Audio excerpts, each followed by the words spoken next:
자,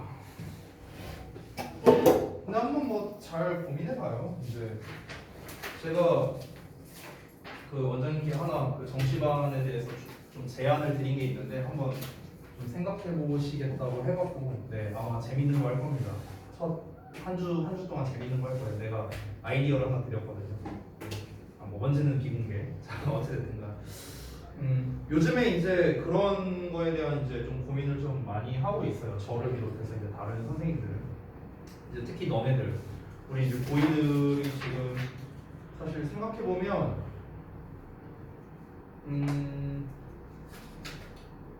그러니까 왜 그런지는 잘 모르겠는데, 그러니까 저의 경우에는 좀 이번 고이들이 좀 정이 많이 가. 정이 이번에.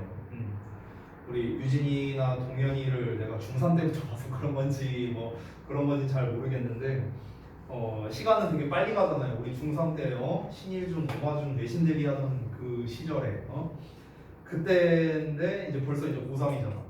시간 참 빨리 가죠. 그러니까 입시에 대해서 이제 사실 생각을 할 수밖에 없고 지금 현재 결국 우리가 지금 하고 있는 이런 데일리니 아니면은 뭐 내가 지금 이제 이 2주간 특강하는 뭐 내용이든 간에 전부 다 어쨌든 여러분 실력과 뭐 성적 올리자고 다 하는 짓들인데 뭐 그래서 그런 거를 좀 고민을 안 할 수가 없는데 한번 좀 잘 생각해 보시고 물론 이제 솔직히 말씀드리면은 이게 정시로서 점수를 더 잘 받는 게 솔직히 더 힘듭니다, 여러분. 솔직히 말하면. 그러니까 수능이 어렵겠냐, 내신 시험이 어렵겠냐? 당연히 수능 아니에요? 당연히 수능이 어렵죠. 근데 이제 게다가 이제 우리가 또 이제 상대평가잖아요. 영어를 제외하고 나머지는 재수생들이 있잖아. 그래서 이게 등급도 많이 달라지고 어제 여러분 혹시 아시는지 모르겠네. 어제 10월 모의고사 봤던 거 알아요, 고3들? 아세요? 어제 10월 모의고사가 난이도가 되게 낮았어요. 난이도가 안 어려웠어. 근데 이제 내가 한 친구의 소식을 들었는데 이제 주역고 다니는 친구야. 작년에 내가 가르쳤거든. 근데 그 친구가 고2 모의고사 기준으로 이게 점수가 좀 왔다 갔다 했어요. 좀 잘 보면 91점. 그리고 평상시에는 85에서 89 사이 한 이 정도, 그러니까 1, 2등급 왔다 갔다 하는 친구였어. 어제 좀 충격적인 소식을 좀 전해 들었는데 54점 나왔대요. 어제 모의고사에. 걔 정시 준비하는 애거든. 그러니까 정시 준비하는 애인데 다음 달 수능인데 54점. 100점 만점에 54점. 그럼 몇 점 만점이야? 수능 모의고사잖아. 당연히 100점 만점이죠. 네. 그러니까 이제 몇 등급이야 이거 등급도 5등급이네? 5등급이요 5등급. 갈 수 있는 대학도 없어요. 없어. 갈 수 있는 대학 없습니다. 냉정하게. 그러니까 공부를 그냥 안 한 거예요. 그냥 공부를 안 한 거야. 고3이 되면은 제가 이제 개인적으로 느끼는 건데 이 정시하는 학생들이 정말 많이 힘들거든요. 힘들어요. 그게 이제 저는 솔직히 말하면 수시보다 더 힘든 일이라고 생각해요. 정시가. 왜냐면은 긴 싸움을 해야 되거든요. 긴 싸움. 우리가 당장 기말고사라고 생각해봐. 기말고사 아마 12월 중순쯤에 보겠죠? 그러면은 지금 대략 한 달 반 좀 넘게 남은 상황이에요. 그렇잖아. 근데 문제는 뭐냐? 이 한 달 반밖에 안 남았는데도 불구하고 지금 내신 공부한 사람? 없어요. 얘네 중에 내신 공부한 사람 있어? 없잖아. 한 달 반밖에 안 남은 시험도 지금 공부를 안 하잖아. 근데 1년 남은 시험을 엄청 열심히 공부한다? 말이 될까? 아니에요. 절대 말이 안 되죠. 한 달 반 남은 시험 공부도 안 하고 있는데 1년짜리 1년 뒤에 보는 시험 공부를 열심히 한다고? 아니잖아요. 그러니까 이게 다 이게 마인드 차이거든요. 마인드 차이. 그런 말 이제 들어보신 적 있을 거예요. 학생들이 게임을 좋아하는 이유가 뭐냐? 보상이 즉각적으로 보이기 때문이다라는 말이 있죠. 그러니까 게임 같은 경우는 뭐 경험치가 됐든 아이템이 됐든 레벨업이 됐든 간에 어쨌든간 내가 어떤 행동을 함으로써 그에 대한 보상이 바로 내 눈앞에 보인다는 점. 이것 때문에 이제 학생들이 게임에 빠진다고 하죠. 근데 공부는 어때요? 공부는 그 보상이 내 눈앞에 보이지 않아요. 내 눈앞에 안 보여요. 이게 제가 봤을 때는요, 이 스포츠도 좀 비슷한 것 같은데, 스포츠가 됐든 어떤 공부가 됐든 자신의 지금에 대한 노력은 6개월 뒤에 나온다고 생각해요. 저는 6개월 뒤. 그러니까 지금 현재 여러분이 받는 여러분의 어떤 성적이나 봤던 여러분의 실력은요, 저는 6개월 전에 여러분이 어떻게 했느냐가 지금의 결과라고 생각을 합니다. 예를 들자면 만약에 내가 뭐 프로 축구 선수라고 한번 가정을 해보죠. 내가 축구 선수인데 예를 들어서 한 일주일 연습 안 했어. 일주일 연습 안 하고 뭐 맨날 술 마시고 다녔어. 그러면 성적이 갑자기 팍 떨어질까? 난 그렇게 생각 안 해요. 성적이 바로 떨어지지 않아요. 내가 원래 만약에 막 맨날 해트트릭하고 맨날 벌kit하면 슛 쏘고 엄청 잘했던 선수였다고 쳐봐. 내가 막 손흥민급 선수였다고 쳐봐. 근데 내가 일주일 연습 안 했다고 갑자기 폼이 확 죽어서 떨어진다? 아니라는 거야. 그게 아니야. 그 성과는 언제 나온다? 6개월 뒤에. 사람들이 이제 어떤 마음을 갖게 되냐면 그 이제 이 영어 공부도 좀 비슷한데요. 보통 이제 학생들이 영어를 이제 본격적으로 이제 공부를 안 하는 시기, 이 공부를 안 하는 거는 둘 중 하나예요. 포기하거나 자신이 있거나 둘 중 하나인데요. 이 시기가 보통 2학기 시작될 때예요. 그래서 1학기 기말 때 끝나고 내가 이제 이런저런 얘기를 했던 건데, 이제 잘하는 사람 기준으로는 어떤 생각을 하냐면은 내가 막 내신 1등급 나왔어. 모의고사도 1, 2등급 나와. 이 정도면 뭐 공부 안 해도 뭐 딴 과목 더 집중적으로 공부하면 되겠네. 이런 생각이 들기 마련이거든요. 잘하는 사람 입장에서는. 그래서 좀 이제 허술하게 하고 다른 쪽에 신경을 씁니다. 근데 이제 결과는 어떻게 나오냐면요. 당장 보는 시험은 잘 보거든요. 근데 기말고사 더 나아가서 3학년 때는 시험을 조져요. 6개월이 지난 걸로. 조집니다. 그러면 이제 다른 과목들, 국어나 수학은 그 막 실력이 엄청 오르느냐? 그게 아니에요. 그게 아니야. 우리가 예를 들어서 하루에 9시간을 공부한다고 쳐봐. 3시간씩 국영수를 공부했다고 쳐봐. 근데 내가 영어 공부하는 3시간을 빼버렸어. 그럼 그 시간만큼 뭐 수학을 하든 국어를 하든 탐구를 하든 뭔가를 투자를 해야 되는데 사람 심리가 그렇지 않아요. 3시간 꽁 시간 생겼네 이렇게 생각하죠. 그래서 그 시간은 뭐합니까? 한 자유 시간이 돼요. 그러니까 달라질 게 없는 거예요. 사람 심리가 그렇거든. 사람 심리가. 그러니까 그냥 이제 나중에 놓고 보면은요, 그냥 영어 성적만 떨어져 있는 거야. 나머지는 거의 변화 없고요. 올라가야 뭐 0.2, 3등급 이렇게 돼 있는 거예요. 그래서 올해도 그랬고 작년에도 그랬는데 되게 신기한 현상이 많이 있는데요. 뭐였냐면요, 3학년 1학기 중간고사 끝나고요, 고3 신규생들이 되게 많았어요. 올해도 그랬어. 그 친구들이 다 뭐야? 작년엔 잘했던 애. 실제로 이랬다는 거죠. 그래서 이제 이 어쨌든 간에 제가 말하고 싶은 거는 어떤 즉각적인 결과가 나오지 않다 보니까 뭔가 이제 회의감이 들기 시작하거든요. 내가 지금 하고 있는 게 맞나? 나 진짜 이렇게 한다고 될까? 막 이런 자꾸 마음이 나를 지배를 해요. 그러니까 막 자꾸 이런저런 핑계대고 자기 합리화를 하면서 안 하게 되는 거죠. 그런 거 같아요. 나도 그랬었어. 나도 그랬었는데 근데 이제 일단 제가 그래도 저도 나름 열심히 공부를 나름 어렸을 때 해봤었잖아요. 그러니까 해보니까 알겠더라고. 그게 나중에 드러나는구나. 나중에. 그러니까 제가 지금 저를 돌이켜 본다면 그렇습니다. 자, 저도 계속해서 공부를 해요. 이 강사라는 직업이 평생 공부하는 직업이거든요. 그러니까 저도 공부를 하고요. 당연히 영어 공부도 하고 국어 공부도 하고요. 심지어 그리고 이제 교수법에 대한 것도 계속해서 연구를 합니다. 이런 식으로 수업을 하면 어떨까? 저런 식으로 수업하면 어떨까? 우리 동현이랑 유진이가 생각했을 때 2년 전에 내가 너네한테 수업했던 거랑 지금 수업하는 거랑은 아마 많이 다를 거예요. 아마 이제 너네가 기억이 날는지 모르겠지만 왜 그러냐? 나도 발전을 했기 때문에 그런 거죠. 근데 내가 일주일 전에 나와 지금의 나를 비교했을 때 일주일 전보다 내가 좀 많이 늘었나? 라고 한다면 모르겠어요. 감이 안 잡혀요. 근데 1년 전의 나랑 지금의 나를 비교한다? 그럼 그때의 나보다 지금의 나는 훨씬 잘한다고 생각해요. 나는 개인적으로.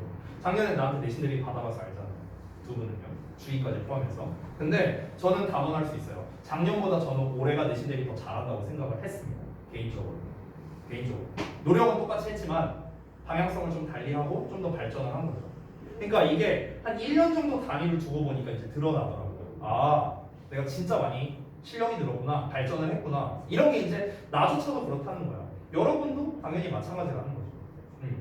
그게 만약에 느껴지지 않는다. 1년 전의 나와 지금의 나를 비교했을 때 내가 별로 달라진 게 없다? 그러면 미안하지만 헛공부한 거예요. 그럼 헛공부한 거예요.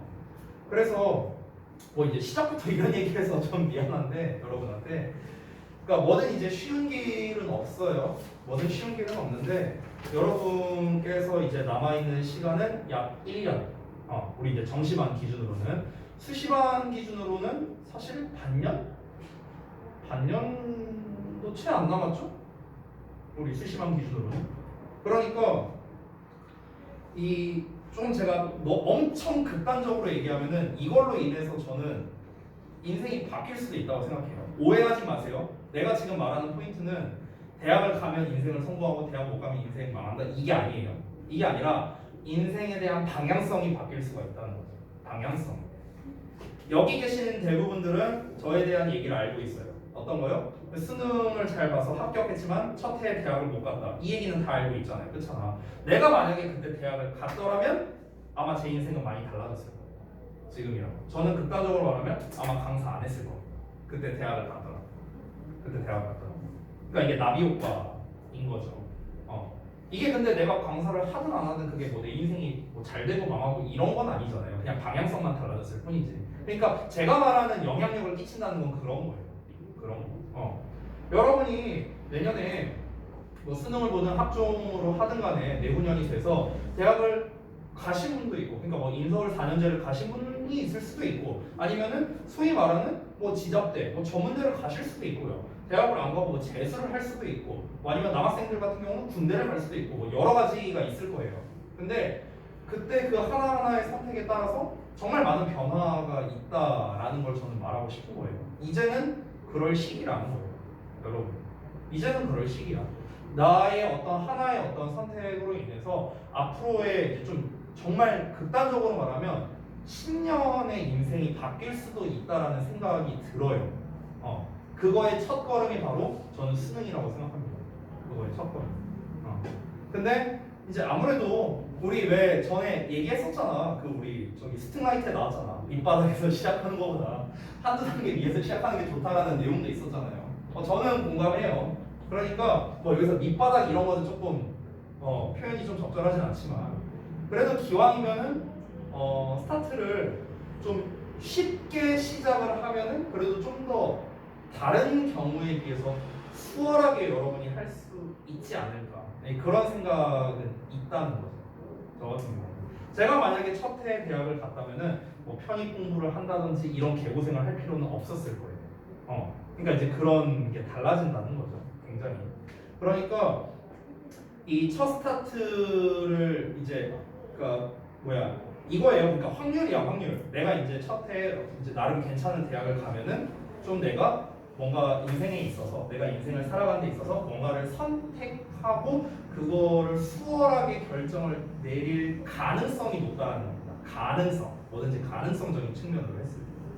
그런데 이제 그거를 결정하는 게, 그 대학을 가는 걸 결정하는 게 이제 수시반은 반년, 정시반은 1년이 남았다는 거죠. 결코 긴 세월이 아니죠. 여러분 지난 날을 생각해 보면은. 그러니까 결론은 뭐냐? 열심히 해라 이거. 저의 결론은 항상 똑같아요. 열심히 해라 이거. 열심히 해라. 자, 보겠습니다. 자, 우리가 지난번에 봤던 세 지문을 뽑아서 이제 데일리 테스트를 했는데요. 요약문을 쓰는 거였습니다. 근데 요약문을 보시면 알겠지만 제가 좀 변형했어요.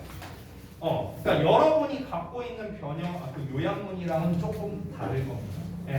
그래서 이 내용, 이 힌트 단어를 보면은 여러분이 딱 보자마자 기억났을 거예요. 레걸더리스 오브 나와 있죠. 뭐와 상관없이? 신선도와 상관없이. 이거 딱 떠올랐겠죠. 신선도와 상관없이 뭔가 어떤 이제 그 용기의 사이즈, 이 용기의 사이즈가 어떤 사람들이 먹는 양에 영향을 준다. 뭐 대충 이런 말이지 않을까. 근데 영향을 준다라는 단어가 아니라 depend가 나왔어요. 뭐뭐에 의존하다라는 말이 나왔습니다. 이걸 조합해서 나온 서머리가 최종적으로 이렇게 됩니다. 그래서 음식 신선도에 상관없이 사람들이 먹는 음식의 양 이렇게 되는 거예요.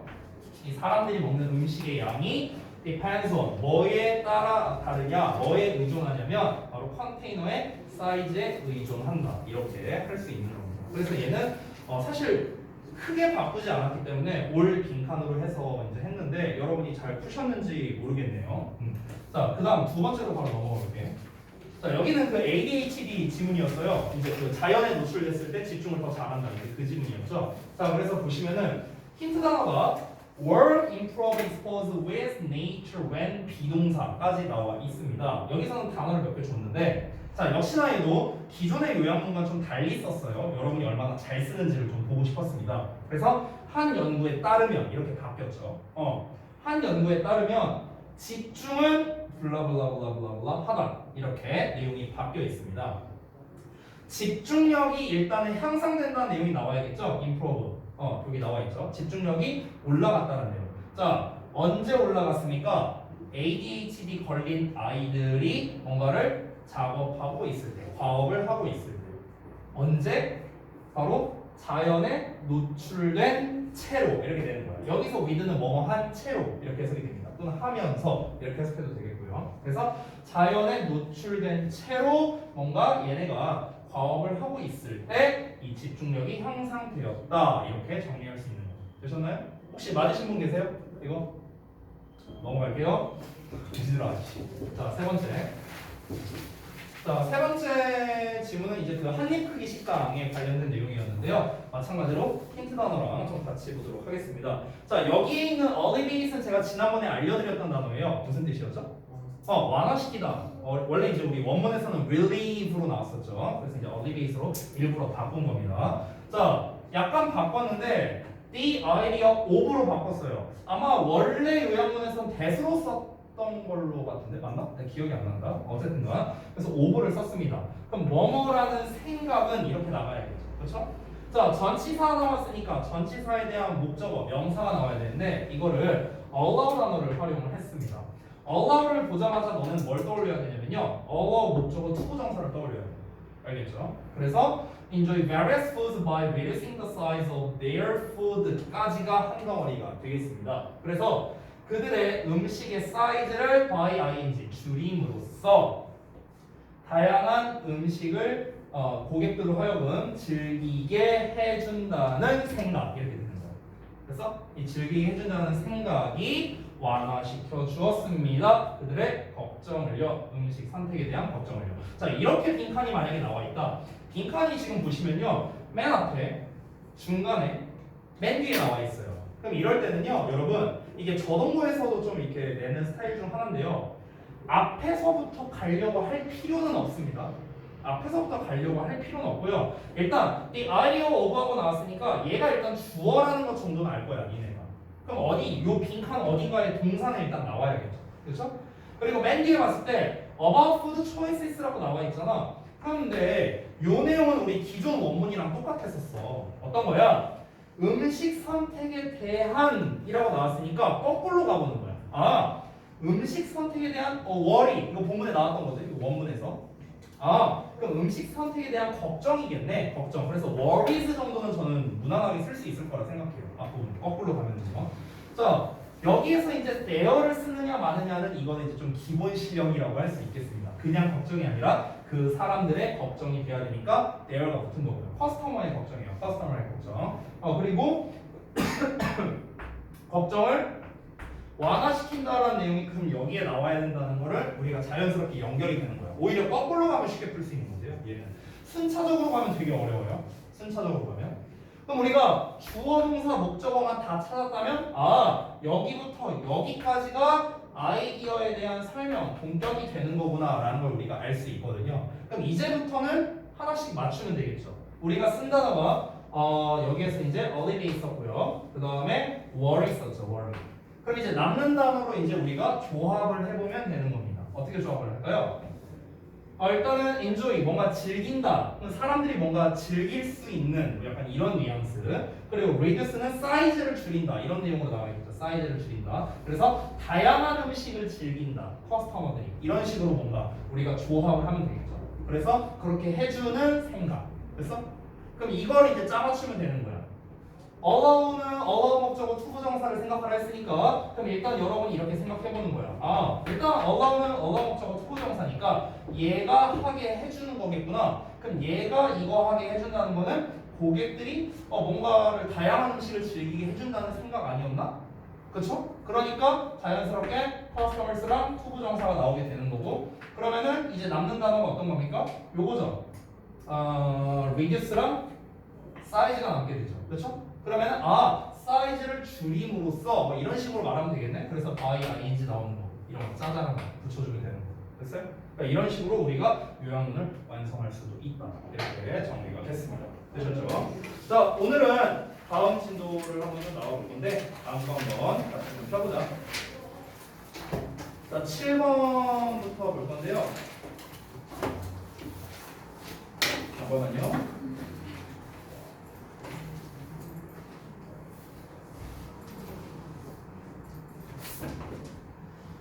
7번. 자, 7번 질문부터 같이 보겠습니다. 연준아, 졸려? 졸리다는 거 안 졸리다는 거야? 내 아니오는 뭐요, 이씨. 앞에서 졸고 있길래 물어본 거야, 나스가. 자, 봅시다잉. 이것도 제가 지문 설명을 먼저 해줄게요. 여러분 숙제로 다 해오셨죠? 1번부터 12번까지. 안 한 사람?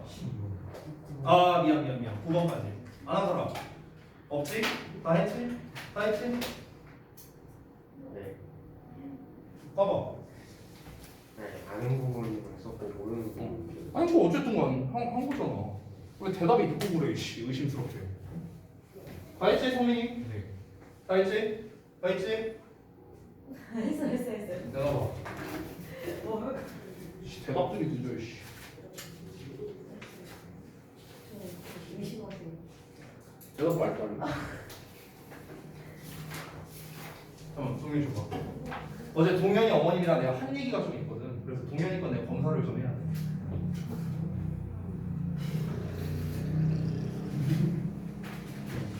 어제 아주 재미난 얘기했지? 동현이 어머님이랑. 잘 못 알아보겠는데, 이게. 알았어. 자, 보겠습니다. 일단은 7번 지문이 어떤 내용인지 그거를 좀 전반적으로 설명해 줄 테니까 여러분께서 혹시 빈칸을 못 채운 부분이 있다면 한번 채워보시면 좋겠어요. 7, 8, 9번 3개 연속으로 설명해 줄게요. 7번부터 보겠습니다. 자, 일단 7번 내용을 보면은 처음에 네가 이제 그러니까 뭔가 외국어로서 스페인어를 배울 때 너가 외워야 할 30개의 새로운 단어가 있다고 하면 가정해보자 하면서 이제 시작을 하고 있죠. 아, 미안해. 9번을 봤구나. 미안하다. 7번을 봐야 돼. 자, 쏘리. 자, 7번 보면은 남자들이 상점에 들어갔다가 몇 분 만에 나오는 걸 선호한대요. 근데 반면에 여자들은 어떻다? 여기저기 둘러보면서 몇 시간 보내고 좋아하고 그러니까 이런 이유가 있대요. 근데 이런 이유가 어디에서 나오는 거냐면 과거에 수렵 채집 시절이 있잖아요. 되게 옛날이죠. 그러니까 그 시절로 거슬러 올라간다고 생각한다는 거야. 그러니까 이 시절로 거슬러 올라간다는 건 뭡니까? 우리가 어떤 가게를 갔을 때 남자는 그냥 한 방에 슉 하고 그냥 나와버리고 여자는 계속 쭉 둘러보고 나오고 그러니까 이러는 이유가 현대에 들어서 생긴 게 아니라 옛날 오래전에 그 수렵 채집인 시절부터도 그랬다라는 얘기를 하는 거예요. 그러니까 이게 그냥 약간 유전자에 박혀있는 약간 뭐 그런 느낌인가 봐요. 너무 어두운 거 좀 킬게요. 예전에 여러분 보셨는지 모르겠는데 되게 오래된 채널 프로그램인데 옛날에 호기심 천국이라고 있었거든. 나 어렸을 때. 근데 이제 거기에서 실제로 실험을 한 걸 본 적이 있었어. 어떤 거였냐면 백화점이 이렇게 있었거든. 백화점이 이렇게 있는데 여기 입구가 있어. 그래서 각 매장이 있어. 이렇게 이런 식으로. 뭐 이런 식으로 이제 코너가 있는데 이렇게 있을 때 이제 내가 물건을 사야 하는 곳이 A 매장이었어. 그랬을 때 남자와 여자는 각각 돈을 준 다음에 이 물건을 사와라 라고 이제 미션을 준 거야. 그랬을 때 걸리는 시간이 얼마나 되느냐 라는 거였어. 되게 간단한 미션이죠. 근데 남자는 어떻게 했느냐? 가서요 여기 가서 사고 나왔대요. 그래서 걸린 시간이 뭐 1분 몇 초인가 그랬어요. 여자한테 줬대요. 근데 여자한테 하니까 얼마 걸리냐면 그때 뭐 57분인가? 대충 이렇게 걸렸다고 합니다. 왜 그러냐면 일단 얘가 매장을 여기를 안 가고요. 일단 여기를 갔어. 여기 가고 이렇게 가고 일로 갔다가 이렇게 나오는 거야. 이렇게 됐어. 동선 자체가. 그러니까 이제 여자들은 보통 이제 쇼핑을 할 때 우리가 흔히 말하는 아이 쇼핑이라고 하죠. 아이 쇼핑. 그러니까 막 둘러보면서 이거 예쁘다. 사고 싶다.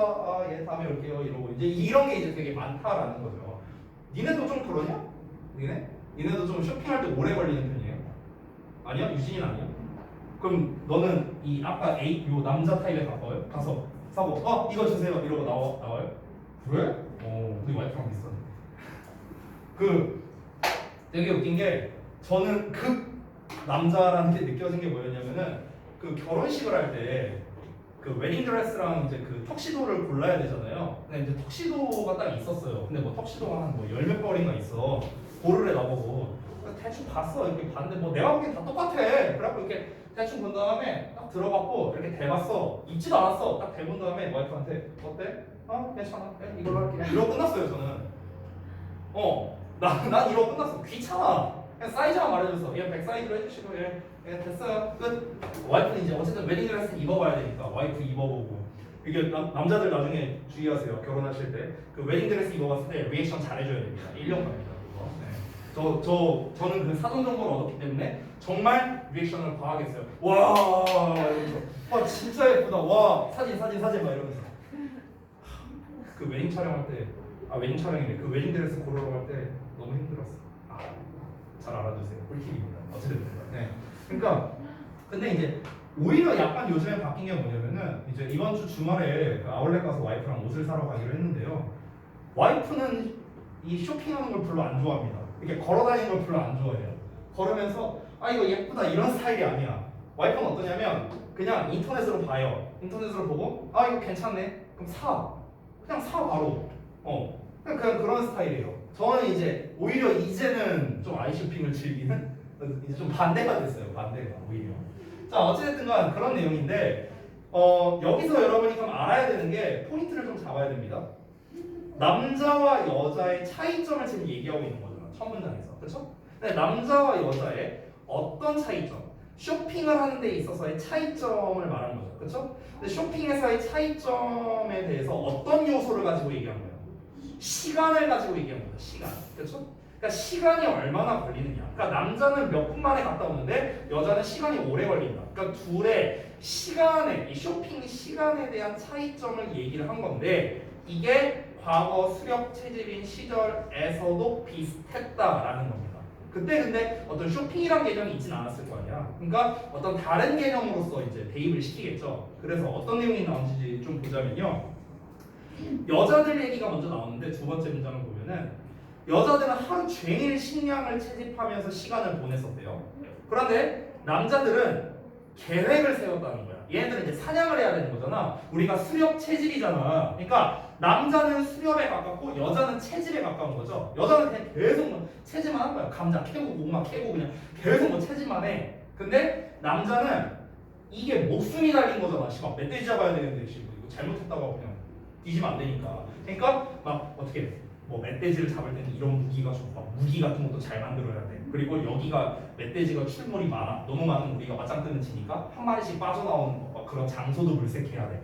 여러 가지를 고려를 해야겠죠. 그렇죠? 그러니까 계획적이 됐다라고 지금 표현을 하고 싶은 거예요. 그러니까 여기에서 이제 이 글쓰기가 말하는 포인트는 뭐냐면 그런 특징이 옛날에도 있었는데 여자는 딱히 계획적인 게 아니었다라는 거죠. 약간 까는 걸 같기도 하네요. 여자는 계획이 없다. 근데 그러니까 여자는 뭔가 계획적으로 뭔가를 하는 게 아니라 그냥 그거 일을 그대로 쭉쭉쭉 하는 건데 남자는 뭔가 계획을 딱 정해갖고 이거에 맞게끔 실행하는 이제 그런 유전자가 옛날부터 있었다는 거예요. 오케이? 그러니까 이거를 형태로 비유를 하면은 이 A라는 상점에 가서 어떤 물건을 사와라 라는 계획이 잡혀 있으면 그냥 그 계획을 바로 실행해 버린다는 거죠. 됐어? 반면에 여자는 어떻다? 그런 계획과 무관하게 만약에 어떤 뭐 신발을 사러 간다 하면은 이 신발을 그냥 다 보는 거야. 다 보는 거야. 매장 돌면서. 이제 그런 특징이 나타나게 된다라는 거겠죠. 그러니까 이 글 전체로 봤을 때 지금 주요 소재로 잡아야 되는 거는 크게 세 가지입니다. 세 가지. 첫 번째는 남자와 여자예요. 남자와 여자. 두 번째는 시간입니다. 시간. 세 번째는 계획성이에요. 됐어요? 계획. 이 세 가지를 갖고 말을 바꿔 쓰던지 아니면은 뭔가 살을 더 붙이던지 이런 식으로 이제 여러분이 가야 된다는 거예요. 됐어? 남자는 뭘 중시합니까? 시간을 최소한으로 쓰는 거를 좀 중시하는 거니까 계획성. 계획을 하는 이유가 뭡니까? 결국에는 효율적으로 사냥하기 위해서지 않을까요? 그렇죠? 최소한의 시간을 써서 최대한의 이익을 낸다. 이게 뭐야? 한마디로 효율성 아니에요? 그렇죠? 최적화 뭐 이렇게 말할 수도 있겠고요. 최적화 또는 효율성 또는 계획성. 이게 바로 남자의 특성이었다는 거. 아시겠죠? 자, 그러니까 반면에 여자는 뭐야? 상점에서 여기저기 다 둘러봐. 시간을 많이 보내. 그러니까 충분하고 긴 시간 투자를 선호하겠죠, 아무래도. 그렇죠? 충분히 긴 시간 투자를 선호를 하는 거야. 충분히 시간을 들여서 이제 이것저것 다 대조해보고 이러면서 이제 물건을 구매한다라는 거겠죠. 그러니까 각 성별마다 이게 다르다는 거겠죠. 이 뭔가 이제 뭐 물건 사는 거 하나조차도 남자와 여자가 이렇게 크게 다르다. 이거를 얘기하는 겁니다. 남자와 여자의 어떤 차이점에 대해서 다룬 글이다라고 보시면 되겠습니다. 됐죠? 네, 이 정도로 정리하면 될 것 같고요. 자, 그 다음에 8번 지문에 대한 설명을 좀 해줄게요. 혹시 못 쓴 부분이 있다면 제가 방금 전에 말씀드린 부분을 기반으로 좀 더 채워주시면 좋을 것 같고, 자, 그 다음에 8번 질문. 이게 첫 문장을 보면은 샤워실의 바보라는 말이 나와 있거든요. 그럼 이게 바로 핵심적인 소재가 될 가능성이 높아요. 자, 팁을 하나 줄게. 우리가 어떤 글을 읽을 때 지금 첫 문장을 보면은요, a fall in the shower 해갖고 지금 이게 코테이션으로 묶여져 있죠. 이 작은 따옴표가 이렇게 쳐져 있죠. 이렇게 따옴표 처리돼 있거나 아니면은 별주 단어로 나와 있거나 아니면 뭔가 고유명사로 나와 있는 거 있죠. 이런 애들이 주요 소재일 가능성이 굉장히 높다고 생각합니다. 알겠죠? 다시 한번 따옴표로 표시돼 있거나 고유명사, 즉 대문자로 나와 있거나, 그러니까 아니면 사선 표시로 나오는 경우도 있죠. 고유명사가요. 사선 표시, 이탈릭체라고 하죠. 이탈릭체로 나와 있거나, 아니면은 하나 아까 뭔 말했냐 내가. 내가 까먹었다. 아 고유명사 말했었나? 아닌가? 콤마가 아니라 이거 따옴표. 그러니까 따옴표 쳐져 있거나. 별주 단어 미안. 내가 말하는 것도 까먹었어. 내가 요즘 이런다. 별주 단어에 나와 있는 단어거나 아니면은 이제 고유명사 또는 이렇게 이탈릭체로 나와 있는 것들. 그러니까 이런 애들이 바로 뭐다? 글의 주요 소재일 가능성이 높다는 거야. 알겠지? 자, 그러면은 그걸 기반으로 이제 여러분이 글을 읽어야 되는데 샤워실에 바보라는 게 나와 있어. 그런데 샤워실에 바보라는 말만 들었을 때는 여러분이 샤워실의 바보가 뭐야 이렇게 될 거 아니야. 그러면은 얘가 의미하는 바가 뭔지를 파악하는 게 되게 중요하다. 이 샤워실의 바보가 뭘 의미하는 거냐 이걸 파악하는 게 중요하다는 거죠. 자, 그럼 그랬을 때 거기 보시면 샤워실의 바보는 물이 너무 차다는 거를 이제 인식할 때 뜨거운 물을 튼대요. 근데 뜨거운 물이 나온 데는 시간이 좀 걸리니까 뜨거운 물을 끝까지 돌리고 결국 화상을 입는다는 내용이 나왔거든요. 어떤 내용인지 알겠죠, 여러분? 그렇죠? 그래서 이제 우리 아침마다 이제 샤워할 때 뭐가 중요합니까? 이 손의 미세한 컨트롤이 굉장히 중요하죠. 샤워기의 컨트롤. 예. 이게 웃긴 게 뭐냐면은 이제 저는 이렇게 여는 거예요. 이렇게 위로 당기는 식으로 이제 샤워기가 돼 있는데 지금 보면은요, 이제 이렇게 샤워기가 이렇게 있을 거 아니야. 그럼 여기 이제 이 꼬다리 부분을 이렇게 잡아서 이렇게 올리잖아요. 여기 막 빨간색 점 있고 이 파란색 점 있고. 그러면은 딱 정중앙이 아니라 여기에서 살짝 이렇게 가야 돼. 이게 최적이야. 살짝 가야 돼, 살짝. 근데 이게 웃긴 게 뭐냐면요, 이 상태를 맞춰놓은 다음에 전날에 다음 날에 이 상태로 바로 틀지? 그럼 찬물이야. 그럼 물이 차. 이 상태로 좀 기다려야 돼. 다 알죠, 뭔지. 네. 근데 이제 여기서 샤워실의 바보라고 말하는 건 결국 뭘 상징하는 겁니까? 잘 봐. 내가 뭔가 뜨거운 물을 틀고 싶었어. 그래서 약간 틀었는데 뜨거운 물이 바로 안 나와. 그러니까 확 틀어버렸어. 그랬더니 뜨거운 물이 확 나서 결국엔 내가 화상을 입었다는 거야. 그럼 여기에서는 여러분은 뭘 생각해야 되냐면 이걸 좀 더 거시적으로 봐야 돼. 좀 더 범위를 넓게 봐야 된다는 거야. 알겠지? 잘 봐. 여기서 뜨거운 물로 이제 전환한다라는 거는 결국에는 변화를 말하는 거죠. 크게 말하는 거야. 어떤 변화를 말하는 거야. 변화를 상징하는 건데 뜨거운 물로 급격하게 전환을 했어. 그럼 이건 당연히 급격한 어떤 변화를 말하는 거겠지. 그렇지? 근데 급격히 뜨거운 물로 전환하니까 어떤 결과가 나왔어? 내가 화상을 입었잖아. 화상. 그렇죠? 그럼 화상을 입었다는 건 결국 뭐야? 자신이 피해를 입었다라고 생각하면 되겠지. 맞아? 그러니까 이렇게 여러분이 봐야 된다는 거야. 얘는 예시잖아, 예시. 이 예시를 우리가 거시적으로 볼 수 있어야 되는 거야. 더 넓은 범위로 봐야 된다. 급격한 변화는 결국 자신에게 피해가 오게 된다. 이게 이 글의 요지라는 거. 됐어? 이거를 만약에 우리가 두 문장에 꼭 파악할 수 있다면 이 지문은 그냥 게임 끝이에요. 게임 끝이야. 근데 설령 이거를 파악 못했다 하더라도 괜찮습니다. 뒤에 어차피 나와요. 나오는데 자 이게 뒷내용을 보면은요. 이제 이 샤워실의 바보라는 게 뭐 노벨 경제학상을 받았던 뭐 어떤 밀턴이라는 사람이 뭐 이제 뭐 신조어로 만들었다고 했는데 중요한 내용 아니고요. 그 다음 내용이 중요한데 잘 봐.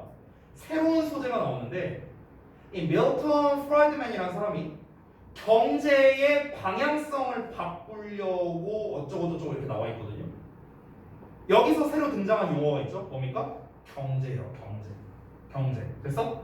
그러면은 결국에는 이 글에서 하고 싶은 말은 뭡니까? 급격한 변화를 주면 피해를 본다인데 어느 분야에서? 경제에서. 이걸 말하고 싶은 거예요. 그래서 그걸 말하고 싶어서 샤워실의 바보 얘기를 꺼낸 거였구나. 사실 뒷내용은요 이젠 더 안 읽어봐도 돼. 자 우리 정시반으로 가시는 분들은 참고하세요. 이게 만약에 그래 요지를 찾아라 주제 찾아라 이런 문제 나왔다. 그럼 이런 질문은요 끝까지 읽을 필요가 없어요. 방금 내가 말했던 지금 내가 여기까지 하면은요 4줄 읽었거든요. 근데 아주 자세하게 직독직해를 한 게 아니에요. 그냥 빠르게 내용을 본 겁니다. 아 샤워실의 바보라는 게 뜨거운 물을 틀었는데 이게 확 틀어서 화상을 입었구나. 아 그럼 결국에는 빠른 변화를 주면은 내가 피해를 본다는 거구나. 아 근데 이거를 어떤 경제 방향을 바꾸기 위해서 이 뭐 이런 얘기를 한 거구나. 경제 변화에 대해서 얘기하려고 한 거구나. 그럼 결국에는 어떤 내가 경제 변화를 주려고 하는데 확 변화를 주면은 경제적으로 피해를 볼 수 있다는 거겠구나. 끝나는 거야. 됐어? 이러고 끝나는 거라고. 그럼 이제 뒷내용은 여기까지는 주제가 이미 다 드러났으니까 뒷내용을 해석할 때는요 빠르게 해석을 하는 거야. 내가 전에 그런 얘기한 적이 있었거든. 모의고사 수능 볼 때 한 지문당 1분 46초 컷해야 된다고 했잖아. 근데 니네 생각해봐. 지금 이 쉬운 지문조차도 이거를 니네가 다 읽고 해석하는데 1분 46초 내로 할 수가 없어요. 읽기만 하는 것도 불가능한데 문제까지 풀어야 돼. 되겠어요? 안 된다는 거야. 그러니까 내가 말하고 싶은 건 뭐냐면 니네가 핵심을 좀 보라는 거죠. 자, 첫 문장 다시 봐봐. When a fool in the shower realizes that the water is too cold, he turns on the hot water. However 항상 중요하죠. 그러나 the hot water takes a while to arrive, so the fool simply turns the hot water up all the way, eventually burning himself. 아, 결국엔 자기가 피해를 본다는 거구나. 화상을 입는다는 거구나. A fool in the shower is a phrase coined by Milton Friedman, a Nobel Prize-winning economist who described the idea that changes our policies plan 어쩌고 나와 있어요. 그 문장이 되게 길게 나왔는데요. 이 내용을 전체적으로 보자면 이 경제학자 어쩌고 나왔네. 그러면은 fall in the shower라는 것 자체가 뭔가 이 경제학에서 뭔가 쓰이는 용어가 뭐구나라는 걸 우리가 대략적으로 알 수 있고 결국에 경제에서 급격한 변화를 주면 피해를 볼 수 있다라는 내용을 여기까지만 대충 읽어도 알 수 있다는 거예요. 됐어? 그러면 이제 뒷내용을 볼 때 어떻게 하면 되냐면 혹시라도 뒤에 또 반전이 나올 수 있거든. 또 다른 분야가 나올 수도 있잖아. 모르는 거잖아. 그러니까 뒷내용은 내가 생각하는 게 맞는지를 확인한다라고 생각하고 빠르게 읽고 가는 거야. 뒷내용. 오케이? 그래서 뒷내용을 이제 쭉 보자면은 이제 뒤에 전반적으로 내용이 어떤 게 나와 있는지 그냥 빠르게 좀 볼게요. 어떤 내용이냐면 뭔가 결국에는 이제 그 fall in the shower라는 이제 용어 자체가요. 이제 왜 나온 건지에 대한 설명을 한 거야. 엄청 길게 나온 게. 그러니까 어떤 변화의 효과를 결정하는 데 있어서 시간이 좀 걸리기 때문에 갑작스럽게가 아니라 천천히 행해져야 된다는 개념을 설명했다라는 겁니다. 요 얘기고요. 그래서 좀 더 부연 설명을 하는데 말하자면 규모가 큰 경제, 그러니까 미국과 같은 그런 큰 경제 얘네를 이제 서포트하기 위해서 만들어진 어떤 변화도 효과가 나타나는 데는 시간이 걸린다라는 걸 얘기하는 거죠. 변화를 주는 데는 시간이 걸린다. 근데 그 변화를 빨리 주려고 하면은 피해를 볼 수밖에 없다. 계속 이 얘기가 나오는 거고 맨 마지막에는 그 예시가 나오게 되는 거죠. 그럼 결국에는 내가 처음에 생각했던 게 맞는 거구나. 그럼 결국에는 이 글의 요지는 뭐다? 경제에 있어서 급격한 변화를 주면은 피해로 돌아올 수 있다. 이게 주제 또는 요지구나 하고 끝나버리는 거야. 이러면요, 좀 내가 오버할게요. 30초면 풀 수 있어. 이러면 30초면 풀 수 있어. 이런 방식대로 한다면. 그러니까 모의고사나 수능을 볼 때 지문을 다 읽는 게 아니에요. 그러니까 여기서 정확하게 말하자면 다 읽는 게 아니라는 게 뭔 말이냐면요. 내가 핵심적인 부분이 나온다면은 그 뒷내용을 아주 꼼꼼하게 읽을 필요까지는 없다는 거야. 대입 파악할 때는 대입 파악할 때. 알겠죠? 그걸 좀 설명드리고 싶었고요. 자, 다음 내용 볼게요. 9번 질문. 자, 9번 질문은 아까 말했는데 외국어로서 스페인어를 이제 배울 때 너가 외워야 할 단어가 30개가 새로운 단어가 있다고 하면 가정해보자 라고 이제 했습니다. 그러면 일단 처음에 우리가 키워드로 잡아야 되는 게 스페인어가 키워드는 아니겠죠? 외국어. 뭔가 새로운 언어 학습? 약간 이런 식으로 우리가 받아들여야겠죠. 새로운 언어 학습. 자, 이어서 보자면 그 단어를 외울 때까지 반복할 수 있는데 하지만 나왔으니까 중요하겠죠. 하지만 너는 효과적인 방법을 이용해서 노력을 거의 안 하고도 단어를 익힐 수 있다라고 나왔어요. 이게 바로 뭐야? 핵심이야. 핵심. 이 글의 핵심이에요. 그래서 그러니까 새로운 언어 학습에 있어서 효과적인 방법이 있다라는 거야. 그래서 그러면 이제 뒷내용을 통해서 여러분은 뭘 알아야 되냐면 새로운 언어를 배우는데 효과적인 방법이 있구나. 노가다를 안 끼워도 되는구나. 그러면 그 효과적인 방법이 뭔데? 이게 나오면은 게임 끝인 거예요. 그것까지는 안 나왔어 아직. 그것까지는 안 나왔는데 뭔가 효과적인 방법이 있구나. 이 정도를 알고 들어가면은 훨씬 쉬워진다는 거죠. 그 다음에 예시가 나오거든. 예시가 나오는데 파라조라는 단어가 새라고 나와 있는데 이거를 영어의 키워드와 연관시킬 수 있다는 말이 나오거든요. 다음 내용을 보면은. 그러니까 키워드와 연관 짓는다라는 말이 되게 중요해요. 여기에서는요. 키워드와 연관 짓는다. 그래서 파라조가 parked car O처럼 들리는데 그래서 다음 내용을 보자면 나는 새들로 꽉 채워진 차가 주차되어 있는 모습을 상상할 거다라고 나왔거든. 여기서 상상한다는 말이 되게 중요해요. 상상한다. 그러니까 지금 여기까지의 예시를 여러분이 잘 이해했다면 뒷내용은 볼 필요가 없어요. 잘 봐. 새로운 단어를 익히는데 그냥 무작정 단어가 외워질 때까지 반복할 수 있지만 더 좋은 방법이 있다. 더 효과적인 방법이 있다 했잖아. 근데 이 사람은 뭐였어? 어떤 단어가 나왔는데 그럼 이 단어를 우리말로 연결을 하는 거야. 연결을. 그래서 그 연결을 해서 그 이미지를 상상한다는 거지. 이미지를 상상하는 거야. 이미지를 떠올리는 방식으로 단어를 암기하면 효과가 있는 거구나. 그러면 이미지를 떠올리는 방식을 조금 더 여러분이 만약 패러프레이징 연습이 된다면 여기까지도 갈 수 있어요. 자, 이미지를 떠올리는 방식을 딱 한마디로 할 수 있습니다. 그게 뭐냐? 시각화예요. 시각화. 그래서 이렇게 말을 바꿀 수도 있다는 거. 결국에는 단어 학습, 새로운 언어 학습을 하는 데 있어서 효과적인 방법이 있는데 그게 바로 뭐다? 시각화이다. 이렇게 정리하고 끝나버리는 거예요. 그럼 이 지문도 뭐야?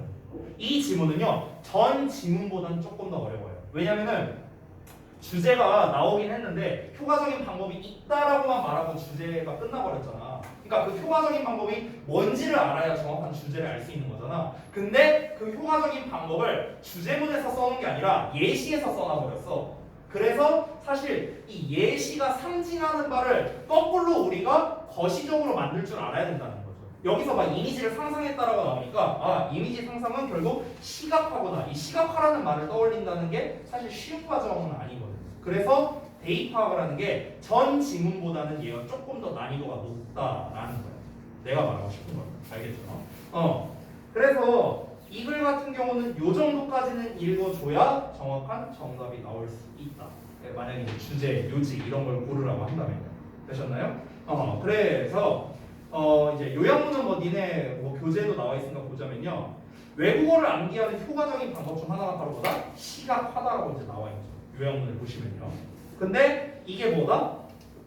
비슷한 소리를 가진 키워드와 연관 짓는다. 내가 아까 말한 거 나왔죠. 키워드와 연관 짓는다. 그렇죠? 지금 요약문에 나와 있는 내용은 어때요? 방금 전에 내가 아까 전에 차가 주차되어 있는 모습을 상상할 것이다 하고 나온 내용 있잖아. 거기까지만 여러분이 제대로 이해했으면은 뒤에는 볼 필요가 없어요. 뒷내용 나와 있지도 않아요. 이 요약문이. 뒷내용은 다 뭐야? 뒷내용은 그냥 다 그냥 부연 설명 또 다른 예시예요. 그러니까 그 뒤에 나온 내용은 또 이제 새로 가득 찬 거를 상상하려고 노력할 거다 또 나온 거고요. 그 다음에는 편지라는 단어로 한 번 더 예시를 말한 것뿐입니다. 그래서 근데 우리가 첫 번째 예시에서 이미 이걸 파악을 했다? 그럼 게임 끝난 거죠. 더 읽을 필요가 없는 겁니다. 됐어요? 요약문도 마찬가지고 빈칸 문제로 나와도 마찬가지예요. 이거는 되셨죠? 키워드 보면 다 끝났죠. 자 그러면은 제가 핵심 포인트들은 이제 7, 8, 9번 다 말씀드렸으니까 여러분이 빈칸 못 채운 부분을 한번 다시 한번 좀 채워보시면 좋겠습니다. 알겠죠? 시간 좀 드릴 테니까 한번 해보십시오.